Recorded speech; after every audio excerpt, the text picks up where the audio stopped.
I've been one of the foremost proponents of 90 grain bullets for these rifles. 90 grain bullets first hit the market, I think, in around 2004 when JLK produced a 90 grain boat tail. A 90 grain VLD. Berger jumped on the bandwagon shortly after that with a 90 grain VLD, and they didn't sell real well for service rifle shooters because VLD bullets are a pain to keep up with.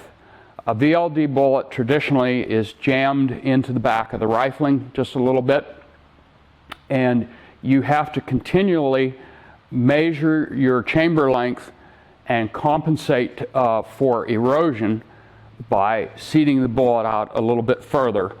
And that's a nightly process with some guns.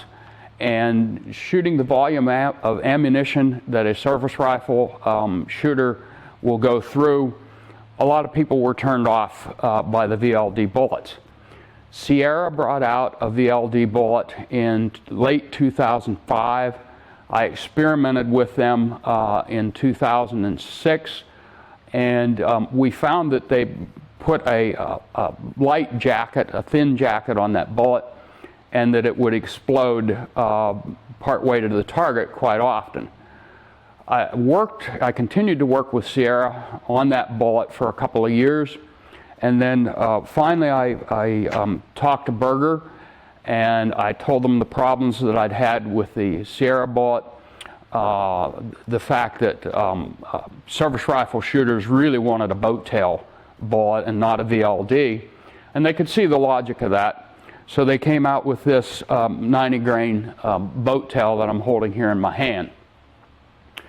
When I got my first shipment of the Berger bullets, I torture tested them, and they were absolutely reliable and wouldn't blow up like the Sierra bullet had done.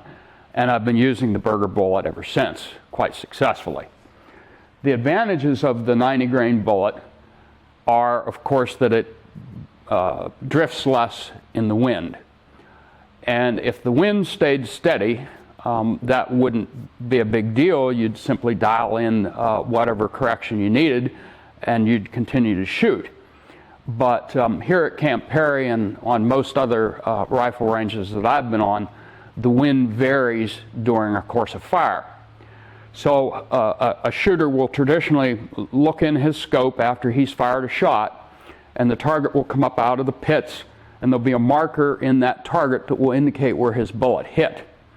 And if he feels that the conditions have not changed, he's probably going to roll over and try to fire another shot with the same setting on his sights. What can happen, unfortunately, and does happen very often, as the shooter is rolling over and concentrating on his sight alignment and his trigger control and executing a good shot, oftentimes the wind can either pick up or let off, and his bullet won't go in the 10 ring where he intended it to go. Even though he pointed it there, the wind will blow it out into the 9 ring or sometimes even further. That's where the 90 grain bullet will help a shooter. And I've got a little training aid here that I made up that sort of shows that.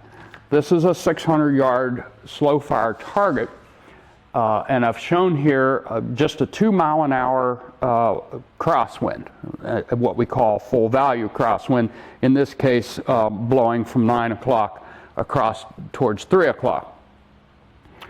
If a shooter comes off of his spotting scope and is attempting to execute a shot, and the wind picks up by only 2 miles an hour, his 90 grain bullet will still hold the 10 ring.